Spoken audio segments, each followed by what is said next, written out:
Good evening. You're listening live to the Xtreme Movie Show. I'm your host, Rob, broadcasting to you as always from the Pinellas Palace, just west of Orlando, Florida, in the Xtreme Studios. It's a actually warmer day today, RD from the Great Midwest. It was only 98 degrees today here in Central Florida with a feel like of 116 because we got our early afternoon showers as opposed to our mid-afternoon showers. The humidity is only about 75%. So what a nice evening to sit there and talk about something from 84. And something from 84 rings my bell. I know. It's Tom Jones's 84th birthday today. Congratulations, Sir Tom Jones. No, What? it's Orson Welles, bro. 1984. That's not Orson Welles. But 1984 was Animal Farm, of course, George Orwell, not Orson Welles. Where's Rosebud? I'm asking that question because we need a detective tonight to go over it, because tonight we're jumping to a movie that just came out on Netflix, Beverly Hills Cop Axel F. I will say that you can say it's by Orson Welles, and no one will disagree with you because most people don't even know it. If Orson Welles narrated this film, I think more people would see it.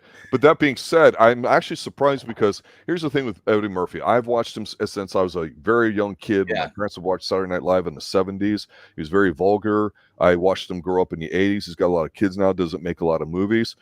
I didn't know what to expect going in here because Furiosa was very disappointing for a lot of reasons because I had some strong pluses and minuses. So I said, all right, let me give Beverly Hills Cop a try.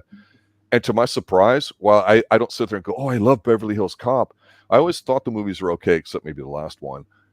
This one I actually thought was almost as good as the first or second. It's how you do this kind of retro type movie in a sense, with having a lot of the same characters no matter what their age is, and the writing and all that too. And everybody involved from the original was in it.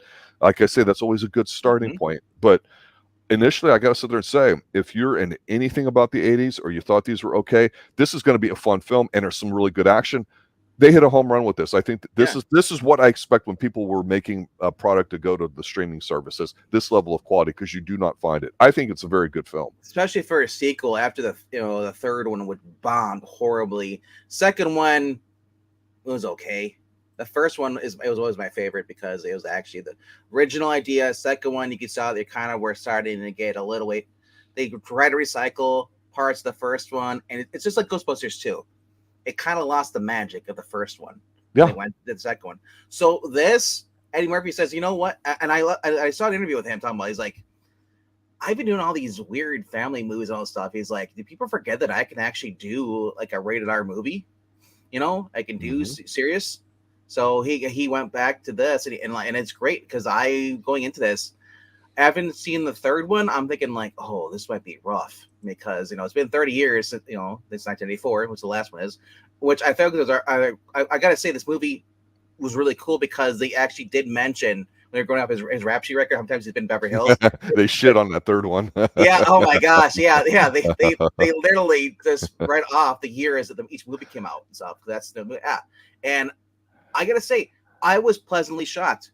For a lot of stuff that comes out, it has to do with the original stuff. Sucks. I gotta say, the only time I've ever seen this where actually something's come out and it's connected to like the series was Cobra Kai. Right. It was actually good. Yes. This was great.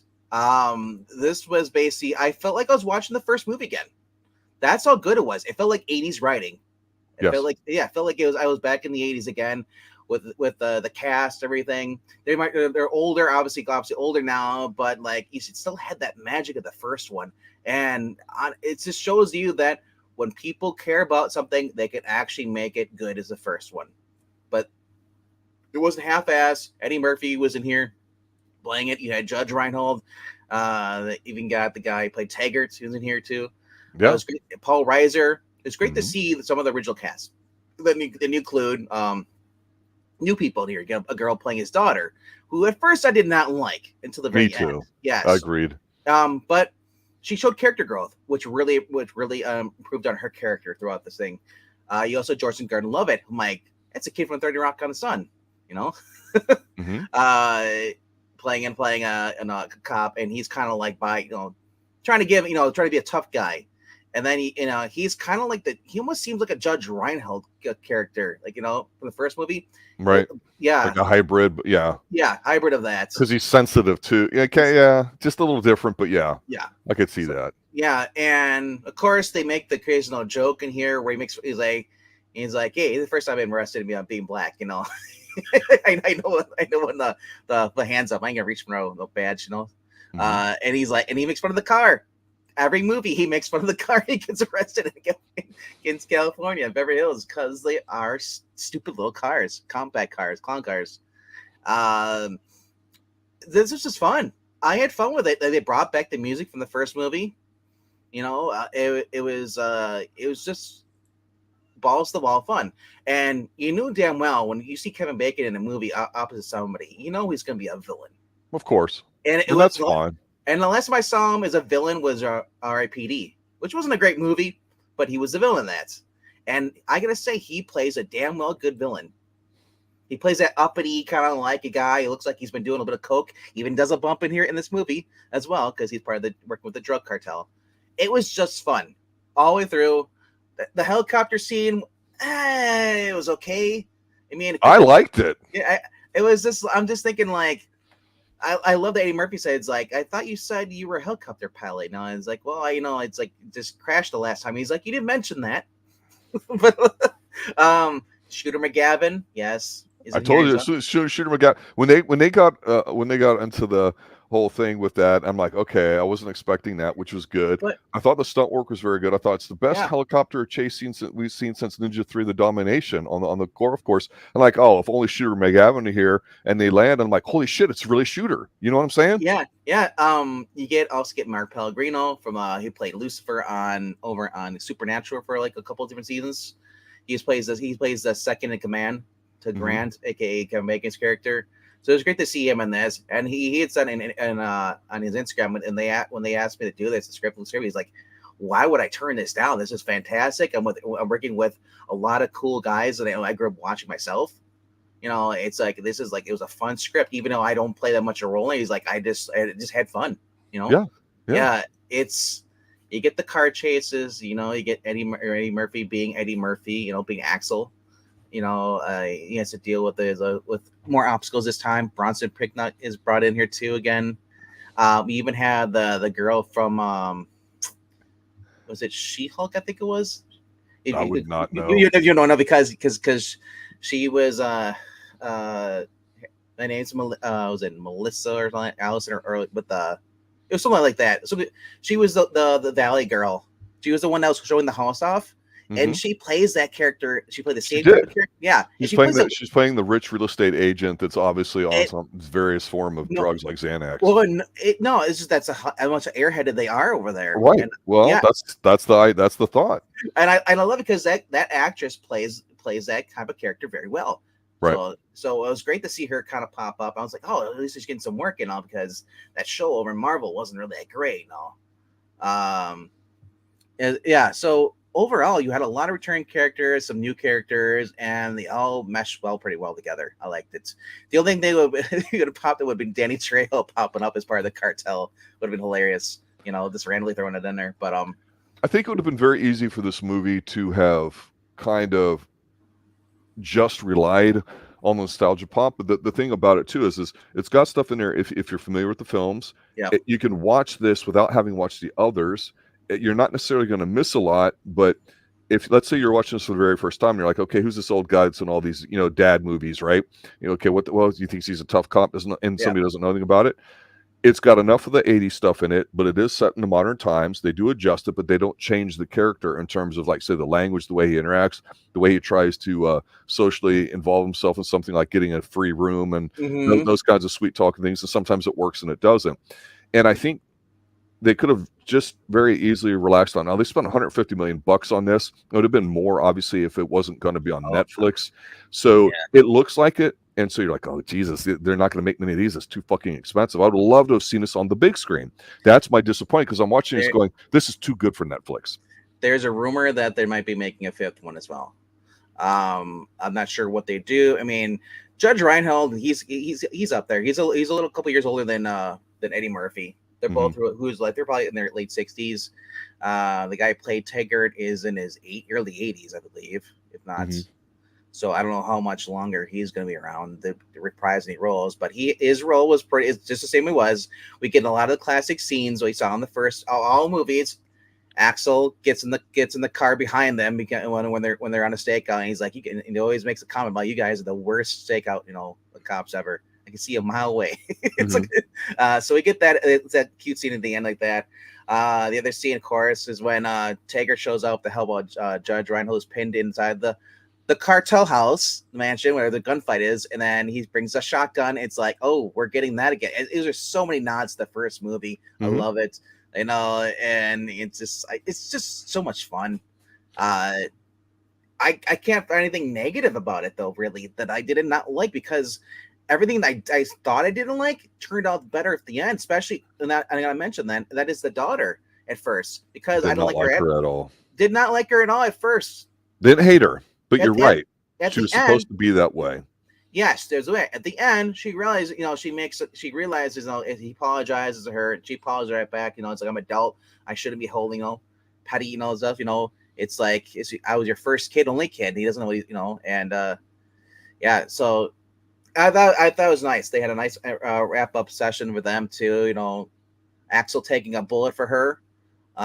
He's like, she's like, you don't have to take a bullet for me just to get to get to talk. He's like, yeah, but it kind of helped. It helped more. but I like it though. They're like, he's in the hospital at the very end, and he's got a gunshot wound. Like, they patched it all up, and he's like, he doesn't like the food, so he goes across the diner and gets himself a burger, a fries, and a shake.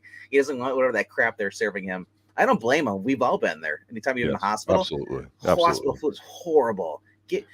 Go down and give me a Big Mac. It's better than whatever that it's here. Well, let's start with the obvious as far as the movie goes. I mean, this movie obviously does not work. You can say how great they've done it, did everything, shot it, scored it, whatever, filmed it, modernized it, and everything. And yeah, those are all true. It doesn't work without Eddie Murphy, he's got a real natural timing. I think he's about as good as Chevy Chase was as far as timing and all that, where no matter what the material is, the age, there's just something about the timing that he can take something and in a room of other people just elevate it, and you definitely get that here. Now that's not because these other actors are bad actors or good actors or he's worked with them before. That's just how good Eddie Murphy is. So I know he's been busy doing a lot of family stuff and recultivating his image after some stuff 20 plus years ago for whatever private reasons, and that's fine.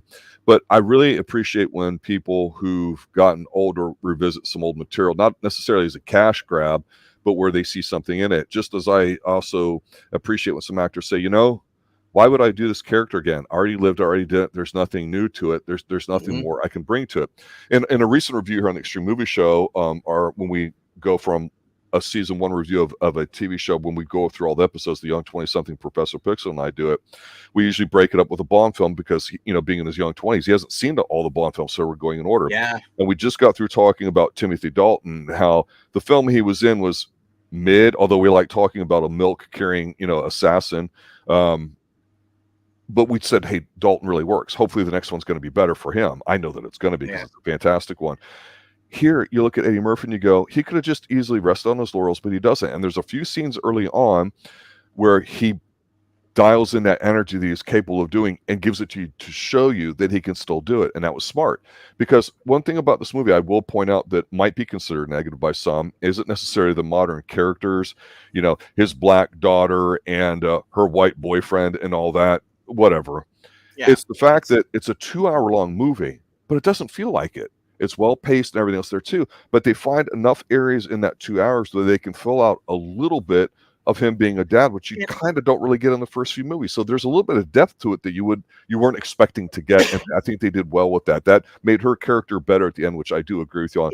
And even Gordon-Levitt's character, he ended up being okay and fine. Yeah, and I gotta say, it really felt like the reason I felt like the 80s because he's there, someone's threatening, don't look into this or we'll kill you, so he goes there, gets called up, but then his, Rosewood, Billy, Judge Reinhold gets caught and then he's missing. So he ends up going to Beverly Hills, but Billy's not there to meet him. And so he has to bond with his daughter, and then he gets introduced after he meets Taggart again. He gets introduced to Grant, played by Kevin Bacon. And Kevin Bacon, he's got like really expensive shoes on. So he's kind of like, you get the police detective work going here. And as they go throughout the film, like, he follows the goons that attacked him at Billy's place. They're looking for something, and after he finds out from the impound what they're looking for was a little hidden camera that recorded apparently this cop being killed by this convict who's on death row or something like that. So when his daughter, as a lawyer, is his defense lawyer, was trying to prove his innocence, that maybe the cop was dirty, and so then the goons show up, and they give him a slip. And then he follows the goons, and they got this fancy little restaurant on top, in Los Angeles, whatever. And there you see them talking to none other than Kevin Bacon. So right then and there, you're like, oh shit, he knows that, and it's like, so the shoe's gonna drop. They're gonna get in trouble. They're gonna get arrested because of him, because dirty cops. Right. Yeah, and when they go to see Louis Guzman, who's like the uncle, he's like the drug lord cartel uncle, and I thought it was funny too. He's in there singing some Hall & Oates, Man Eater. After that scene, they get a fake busted by planted evidence by the cocaine in the cops, Joseph Gordon-Levitt's basically car, who had been put on leave. Because he challenged Taggart, basically being because Axel had basically said either you want to solve this case or you don't want to solve this case, and he basically, when this guy went up to him and told Taggart same thing, Taggart is like, he's like, get out of my office. He's like, and I like that they both had their own moments. Eddie asked him, "Are you corrupt?" And then Joseph Gordon-Levitt asked him, "Is like, do you care about this case, or is this a open shut case for you because it looks like you're in a career?" Right. And I love that because that's kind of realistic too, how they approach the situation. But it's true. I agree with you. So I want to say it's clever writing, and I don't want to say it's smart writing, but it seems like it's the obvious choice. So it makes me wonder why you don't get more of that in here. Because one of the things about Axel F's character that I really like the way Eddie plays him. We always talk about, he's the Eddie Murphy energy. But he's supposed to be playing somebody from the streets of Detroit. So he's supposed to be looking at stuff. He's supposed to be looking at races. He's supposed to be looking at classes. He is supposed to be what cops are always taught in today's day and age. Not sure how much it gets taught these days, but to profile. Hey, you can shake Kevin Bacon's hand, but it's not like the camera's zooming in on his Rolex, right? Or his shoes or whatever. But you can tell his eyes go down there really quick, so he does that as an automatic thing. And this is not a hardcore detective thing, but even in the scene where they're going looking in the car and they go to the impound, he's trying to figure out a way to what we would call social engineer his way into the situation. He sees the young guy's portrait up there, and he's like, "Hey, have I seen you before somewhere like that?" So is he bullshitting him? Yeah, but he's not lying to him, and they start talking or whatever like that, and he works his way, and then his daughter gets to see it, and then he fails, and his daughter gets to do some stuff. Yeah. So it's kind of like we get to see that passing of the torch in different ways that may or may not work with young modern people of today. And I thought that was really cool. I liked it a lot. It's you don't see characters do that this much. And even though you have police procedurals really important, or medical ones like House or whatever, you don't see where people will sit there and say, yeah, that's part of the job. I'm paying attention to people in profiling, and that's what he does. And his character, Axel Foley's always been the character to get one up on everybody. So of course he gets one up on Kevin Bacon. Like Kevin Bacon puts an interrogation scene, and he says it's like he's like, basically was trying to intimidate Axel. So he leaves.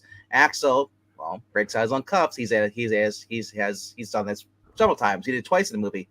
But he gets out his cuffs, and then he goes up and he sees the vent up there, and he basically just unscrews it and leaves it open. So then Kevin Bacon looks up. He's, oh shit, did he go inside? No, he's like, dumbass. He pulls the chair out, so he falls on his face, knocks him out. He's like, you watch too much TV, too many movies. I love that. He called him out, because it's like, because he called him. He's like, what kind of villain are you? Like this, he's like, or do you see yourself get away with this? You're like, this is not a, this is movies. I love the kind of little in cheek humor.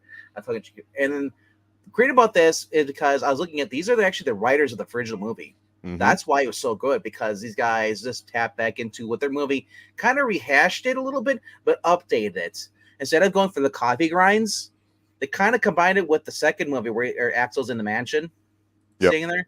Yep. Yeah. So they kind of combined those two ideas a little bit, and I think that worked out really well for them. I do too, and I think that's the thing about this movie. How do you make it 2 hours long? How do you keep it fresh? How do you modernize it? So I think there's challenges to it, and I think that there's a high quality effort put into it that I think you can give, not just by the fact that the modern characters, who are by far the weakest and the worst, would not make you want to watch that show or movie if they were ever to do another one. But it was good enough where it didn't offend you, like, oh my God, here we go, they're forcing. None of that, but they made them good and important and valuable at the end, not just, oh, let's just have somebody in there because we need somebody for as an ex-boyfriend or to play off of, or this or that. You saw the classic bit where the daughter's got issues with them and all that. We find out about it because it's not really developed in the movies so much as what you get in here, and they do it at a good enough pace where at the end it turns out where they have to kind of help each other. But because, to your point, you already mentioned how Kevin Bacon's basically got them on the run. Now they're forced to kind of work together, and he takes a bullet for it and they have it, and it's it's a nice happy ending. Everybody's satisfied. It's smart. It's simple. Yeah. Why don't we see more of this? Well, I liked it because we got the neutron dance playing the same beginning. Remember we rehashed again this time, instead of him driving away in the truck, and being chased by the cops. This time he basically is at a hockey game down in Detroit, and I love that he gets on the plow, company as a plow, and then he chases these guys who are on little ATVs or just rob the place, or they're stealing the gear from their hockey gear. Which I'm like, isn't really gonna. You're not gonna get much for it, unless it's signed. So he chased them down, and he's got the other cop with them, and before they even do the chase scene, I love it because they're sitting up there. Axel's absolutely using him that way. If anything goes down, he can say, "Well, you call it in. I didn't do this. Because I was told to stay away from them. We were just enjoying a hockey game," and the guy is like, I remember they're talking about, and the guy says to Axel, he's like, "Oh, I didn't think you're in hockey." And I love how Axel kind of does this basic bullshit. It's like, why? Because I'm black. It's like, oh, he's just they get right to the race thing early on, which is great. It's we're not screwing around in this movie. We're gonna get right into it. I love. He's like, no, there's a Negro Association. He's like, oh, I apologize. He's like, dude, I'm just fucking with you. Yeah. I love that because that's the classic Gen X humor. They don't give a shit about that. Today people who are more concerned about race are not the Gen Xers. It's the Zoomers. It's everybody else. It's and I love the fact this basically makes fun of that, and so basically, going back, we get to the opening car chase. We got the new Pointer Sisters, neutron dance playing around. He's driving the plow, just taking out cars, and then we're identifying with the actual other police officers, and he's like, oh man, can you stop hitting cars? Stop hitting cars. He's like, there's a lot of blind spots in this trouble. And I just love at the end, he basically gets the last guy, and he's going in the alley. He shoves the garbage, and the guy just gets pushed. It's just fun. I mean, you get you get introduced to Paul Reiser. You learn that he's retiring, and you find out the reason he's retiring because, well, after being berated by the mayor or commissioner for 45 minutes, they wanted blood. Yeah, I took the bullet. No pun intended, but yeah. Yeah. So it's like, because I wonder who's gonna take over, because the original captain and the actor passed away after the third movie, before the third movie. I think it was the second movie when he after that. But so it was good to see that we got some character growth from those characters, and it's not just we get to see Paul Reiser once. We saw him a couple times. He came, and he needed to run a trace on his daughter's phone who's been kidnapped. He calls Paul Reiser down to Detroit. Can you run a trace on this phone? Mm-hmm. So it's great that it wasn't just a one-off cameo. I love that when they actually they bring people in, but it's not like, okay, they're in for one thing, and that's it, a scene, bye, or you see him walking down the street. Bronson Pignut actually, he was pivotal to the story. I love they respect these characters, even how small they are part of Foley's world, and Foley's going to rely on them for certain things. So yeah, one of the things I do want to bring up about this movie, because I think it's important, is we've talked a lot about being here on the Xtreme Movie Show 80s based, because that's when I was a teenager, and you're from the 90s, and our young 20-something is obviously from the aughts, and things obviously changed, and we document it. We joke about Commando being a pivot point of when movies, for the most part, around 85, 86, started transforming from, martial arts to big guns and explosions, which it just is what it is, and all that. So one of the things I thought about here too, you mentioned, you can tell early on that it reminds you of an 80s movie. There's a very healthy car budget in here, because a lot of them get wrecked and destroyed. You don't see that today. You see lots of CGI, and then here you don't necessarily, the CGI doesn't jump out at you. what I really appreciate about this movie is no matter what your politics are or what you think of Los Angeles, when you're in the 80s and you wanted to see, oh, this is where the rich people are, it's a different world, you show it by showing where the elites shop, where they play, what they do, the country clubs, the restaurants, and Foley's, of course, from the streets. So you have this contrast, and it's always nice to, even if you modernize it, do that as well. Not every city is going to be, shitty and ugly and all that, but show the good side, show the bad sides, because there's levels to it, and you got that in here, right? Yeah, the helicopter scene you mentioned is long. It's not just they do it. No, they're going through the streets and all that. It's extended. They put a lot of money and thought into it, and I liked it a lot. The stunt work and just the explosions and the cars and all that stuff, it was fun. It felt like a chase. We haven't had a chase in a while. That helicopter thing, that's as a professional pilot who's actually doing the trick stunts, getting real low and doing this stuff, swerving back and forth, because it actually looked real. It looked like someone who didn't want to fly a helicopter was trying to fly a helicopter, and eventually it looked cool. Crash. Yeah. So and that's hard to do without crashing right away, because how low it was to the ground and moving things. I also love basically like whenever they shot the cars up, you actually saw the bullet holes go through the car windows, the windshield. It wasn't, and I don't know if that was CGI or whatever, or they just kind of zoomed out and it shot the car up, while nobody's in there. Maybe they did that. But but you get a sense of this movie when you see him driving in his original car in Detroit in the beginning. Eddie Murphy's driving and he's checking out the people who are walking down the street. It almost looks like his 80s. The way all the cars have scenes, you see these kids playing with fireworks, and he's like, I get arrested. He's like, yeah, and the kid gives him the finger. He's like, and then the kid on the bus he cranks up the bird on the guys. I'm like, I miss simple everyday life stuff like that in movies, Because this movie is a very good movie. I was really surprised by it too. I didn't know what to expect going into it, but I'm very pleased with it. I mean, the plot just exists for them to do all that. The real pleasure in this is very consistent through all the way through. It definitely looks like a big budget movie. I'm just wondering, like I say, obviously he's got some sort of contract with Netflix, I imagine. I don't really read all the specifics about how these things get made, or we like to review the movie itself and talk about it, because that's the reality of it. But boy, I'm telling you, last year obviously was the alleged Barbieheimer event thing that was more manufactured than really having to do with the quality of the films, in my opinion. That being said, I didn't see Barbie. I saw Oppenheimer, but whatever. 3-hour talk fest, snooze. Thank you very much. And I'm a physics guy for anybody that thinks I'm bullshitting. But the thing is what if they had released this movie? What if we knew this movie was going to come out July 1st, let's say, or whatever that Friday was, because we had the July 4th weekend and we had a couple of days off from work, generally speaking, and all that. It's like Twisters. I know that's a movie that's coming out, and the first movie is good. I'm kind of interested in seeing it. I go, that's a movie I want to see on the big screen. This would be a great, fun movie to see on the big screen. You certainly don't have to enjoy it. But boy, imagine what it would be like if you were a parent now with your kid, or your kids in your 20s, and you go, hey, let's go see this movie together in there. You have that kind of a handoff from you to your kid. And the point you mentioned before is it's very rare that these are done well, because Stranger Things, to me, while wildly successful, is very hit and miss. Speaking as an 80s guy, I'm not saying I don't watch it. I don't find it mildly entertaining in some things. It's obviously gone downhill quality-wise, in my opinion.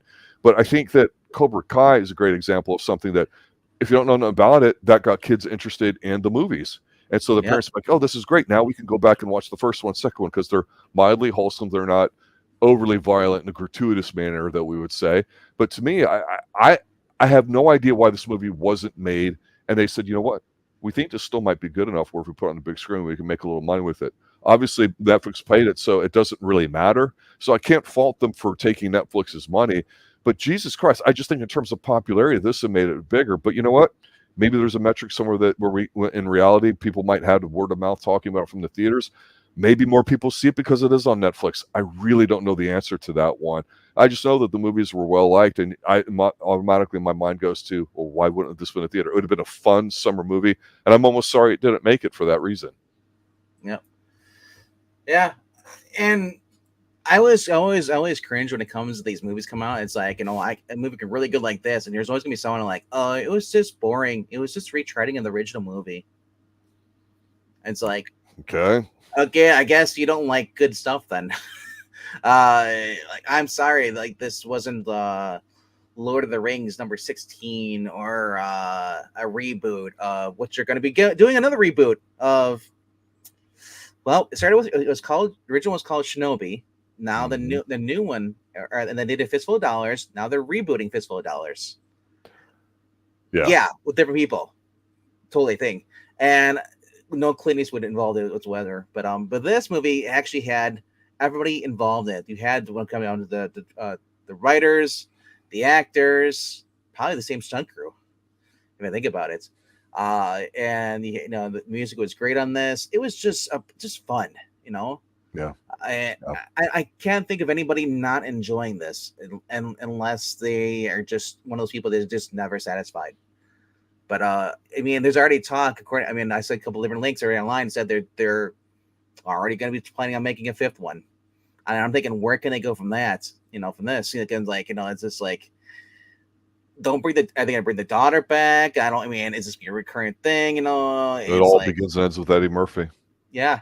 I mean, it has to, right? I look at his IMDb coming up. He's got Shrek 5 coming up. I'm like, why are they doing Shrek 5? Nice paycheck. He'd probably do all the vocal work at home. Yeah. But I mean, I guess if he does that and he puts his money into this, then, and this does better, because right now critics are split on this, which, I mean, who gives a shit about what critics are there? Because critics were saying Horizon was bad, and Horizon has quickly become one of the best movies out so far this summer, I believe. It's good. The only negative I would put on is maybe a lot of people might this doesn't feel like a current film. It feels like they're digging up the past. Okay, what's good about current films that we want that this film is missing? Yeah, somebody tell me, please. I'd like to know that. You know what current films are? Reboots of reboots. There's all they are is remakes. There is something new. This is actually taking something and then creating something new out of it, while also respecting the original. That's the difference, and you have the same thing actors. Like, I could care less about 90% of the movies coming out. Just give me Dread number 2. Give me the sequel to Dread. Yeah, that's what I want. I mean, I don't care about any of the superhero movies that are coming out. I might see the Deadpool Wolverine, but do I care about the new Captain America movie coming out, any MCU? No, I don't, because it's redundant, it's pointless, and I'd rather just go watch another Chuck Norris movie. I don't care if Chuck Norris is in his 80s, early 90s. I want him to throw that one kick and be like, fuck you. It's like, that's what I want. I mean, I want another martial arts movie. That's what I want. I mean, I'll always watch Jackie Chan because Jackie Chan's entertaining, So basically, what's up, Marania? And basically, Axel F is expanding the franchise in Pod's way. That's what we've been saying for the past 30 minutes. This is basically taking notes from the original movies, the original writers, and they realized they messed up back in 1994. They even make fun of that movie in this movie, and they basically improved on it. They went back to what made this work. Yep. And it shows that they care about not only they have pride in their work, not and it's not that fake pride where it's only work, just give me my paycheck and that's it. Right. No, they actually wanted to make something good. And this is why I respect people like Clint Eastwood and Stallone when they put their money in things. They really want it to be the best it is. People may not like all the Expendables, but Stallone isn't just doing it for a paycheck. Stallone actually looks like he's having fun. Now the rest of us may not be having fun, but I gotta say that when you get up to that age, when you get up to your 70s or even your 60s, and you've been doing this for Hollywood for 40 years, 50 years, you get the point where you just want to have fun and get paid for having fun. I don't blame them, but this was more than that though. This was Eddie Murphy basically saying to the fans, if you'll accept me back, I will keep doing these kind of movies instead of Shrek. We had recently covered the Kevin Costner passion project film of his that had flopped, that came out, which is a Western, Horizon, and there's going to be other things to it. So I like the fact that people have ideas and visions, because you feel like there's not enough individual artists that are doing that these days, and so you almost have to be older and have the ability to do that. I've always recommended to somebody, because I'm a huge Kurt Russell fan, it made me think of another Western called Bone Tomahawk, which super low budget, acted well, done well. Somebody had a vision. Kurt Russell just said, hey, I like the script, I like that we were doing it, and they ended up in it because people were like, you're Kurt Russell, you got 20 million to be in, or 15 million, 20 million to be like in the one where he plays the cyborg, in the late 90s, and then of course the one where his wife gets kidnapped that we reviewed here, which is a fun movie, right? So the dude's an A-lister to me, and he's like, he can kind of pick and choose what he wants, and people are like, well, what's your motivation for the character? And he goes, you know what? Being professional, showing up, saying your lines. That's how I was raised on the Disney studios, and he won't shit on Disney because he started there, but Disney's doesn't have the professionalism that it did back then in terms of the craft. And so it's interesting because everything was solid about Horizon. We talked about what we liked and didn't. Same thing with here, but you hit on a really important point. When you care about your work, whether it's good or not, I think sometimes people can pick up on that. And so that might make you go, I don't know if I really liked his daughter in here. I don't know her as an actress. Gordon-Levitt, I've liked in certain things or whatever. I think he's a bit of a ham, but I thought he was fine. So I don't want to see them. But I'm not against it if they continue to do a film or two, or they did like a 6-hour, 8-hour episode thing on Netflix because it was really popular and they were involved in it, and so was Eddie Murphy, right? I would give it a chance because of the goodwill it's generated, because they said, you know what? We're going to give you, it's like we say about Tom Cruise in Mission Impossible. He's usually not going to shit on the audience, tell them they don't know what they're thinking. He's excited about what he does. He's going to sit there and say, you know what? I love Beverly Hills Cop. I can't believe that they were able to do this. Oh my God, are you? And that excitement, enthusiasm is real. You can't fake it, and it makes you want to see it. This is a movie that has all that. So, Marania's obviously question observation here is absolutely true. There is a little bit of a feel good in here with the way it is with the family. Yes, you see it coming. Yes, it's no surprise it's going to end well, but it's still done well, right? I mean, that's what we want to see. It's not about how bad or how violent it is, whatever, but it's got the A's level kind of violence to it, and the collisions and all that to it. It's very familiar feeling, and in that it feels well. You bring up Tom Cruise. I follow him on Twitter. He tweeted he was telling his buddy went and saw the movie Twisters. He enjoyed it. Yeah. So yeah, I mean, I'm not gonna say like this is turned into a shilling for Tom Cruise, but I mean like he when he tweets about certain movies he likes, he's not like just doing it for like, hey, check out this movie because I'm getting kickbacks. No, he actually like he said he enjoyed Twisters. He's a fan of certain things. He's just a fan like of film. Yeah. And you can tell it because the way he puts his effort into his own films. So why would he not be a film guy? Right. It's not. It's not. I mean, people bring up the Scientology BS and stuff. It's like, as far as all I don't know how much that's actually fabricated. I don't know how much that actually is just click news stuff. Maybe he is it's the real deal. Trust me, down here in Central Florida, especially when you get out to the coast where it's really big, it's a thing. People talk about it. Well, I mean, people talk about a lot of things too. It's like I said, I don't. It's easy to pick on, right? Yeah. It's also easy to create 15 different articles about something that may not even be true because you're speculating. Or because somebody said this. What's their source? My source is the other 14 other sites. Well, I've seen that. The thing with Tom Cruise and all that, the guy in Twisters is I saw some interview where. What's the guy from Maverick? Yeah, he's his Maverick, exactly. Yeah, so the whole idea was, with Maverick, I guess he auditioned for a certain role, didn't get it, and then a few days later, Tom Cruise calls him up and is talking to him about it and all that, and he's basically the conversation turned into, well, what kind of career do you want to have? And he's like, yours, basically, where it sounds like an ass kissing thing or whatever, but Tom has a vision of that. And so I guess the big thing that he made it sound like that I thought was interesting, he's like, you know what Tom told me? And so of course everyone's like, what? And everyone's leaning forward like he's God or something, right? Yeah. Tom said, you can try to make the best character or like that. He goes, I try to find a good film and try to do the best I can in it because I want to be attached to good films. And so if you're not interested in this role, that's fine, but this is the role I think you would be good for, and that's the role he ended up getting in Maverick. You know what's crazy though? The guy that was in Maverick is also the lead in this Twisters movie. Mm-hmm. When I see his character, it looks like a young Tom Cruise. The way his charisma is, he's having fun. He's screaming Yahoo! It's like that reminds you of grin. Yeah. That's what made people like Tom Cruise, and also what people didn't like Tom Cruise. He's always grinning like he's on cocaine or something like that. Yeah. But enough of Tom Cruise though. Like I said, this was a fun movie. If you were a fan of Beverly Hills Cop, and you say like, I watched the second one, it was okay. Third one sucked. Why should I go back and watch this? It's been 30 years. I'm gonna tell you right now, I'm a fan of the first one. The second one was okay.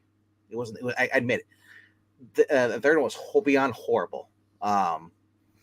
This movie is on par with the first movie, and you can skip the third movie if you want to, or even skip the second movie, because they may do mention the other movies in here, but not only about the years. They don't mention what actually happens to them. Exactly. So you're not gonna miss out if you don't watch the second or the third one. And it's a standalone. You could watch it and then go back to watch the originals, and then you don't need it for it. But if you do know them and you do watch them, it adds to it. So I'll agree with you. I'll close with this. I was surprised by how good it was. I was not disappointed. I really didn't know what to expect or what my expectations were going to be. But I was like, man, I felt like I finally watched a good summer movie. Yeah, it's been a while since Eddie Murphy's been in a summer movie that we can all and say we enjoy, and that's not the Haunted Mansion that people bring up. Yeah, which I still have not seen, because I have seen one Eddie Murphy kids movie. They're all the same to me. I liked him in Beverly Hills Cop. I liked him in Metro. I like him in the more adult-ish. The Bowfinger. Yeah, Bowfinger. Across the street, they're all professional drivers. They're not gonna hit you. Yeah. Yeah. I'm glad Eddie Murphy's still around making movies. I hope he continues to do it, because he's a guy that I've known for a long time, and I didn't watch a lot of kid movies, but he's just good. He still has it. So with this movie being getting good reviews, there's a good chance we're going to get Brooklyn Vampire #2. Okay. Vampire in Brooklyn. Oh, stop. Nobody watched Coming to America 2 either, so I'll just put that out there. Well, I don't know that. I heard people say that they watched it, but I mean that's. I never watched the first one, so. But Well, anyway, let's not talk about that while this is still fresh and good in our minds. Any other final thoughts? Just to say, if you guys haven't checked this out, go watch it. It's on Netflix. It's a exactly 2-hour movie, so it's a little longer than the normal. This is actually so. If you think you're gonna start at 3:00 and then get done by 5, you might be a little bit after 5, but it's on Netflix. It's streaming right now. It's the #1 movie on Netflix because there isn't much on Netflix that's good. Well, to be fair, there is some good stuff, but not a lot. There's not a lot of good movies out, I guess, on streaming. But with that being said, check this out, and also go check out Horizon and go check out our review, and let us know if you agree with us that this movie was great, or any of the movies we watch, because I'm curious to see what you guys are watching and what you guys are enjoying. And as always, leave a comment down below. Let us know what you want us to review next. There you go, guys. All right. Ladies, pals, people who identify as whatever in the moment. Thank you for Criminals. watching, listening. Good night now. Later.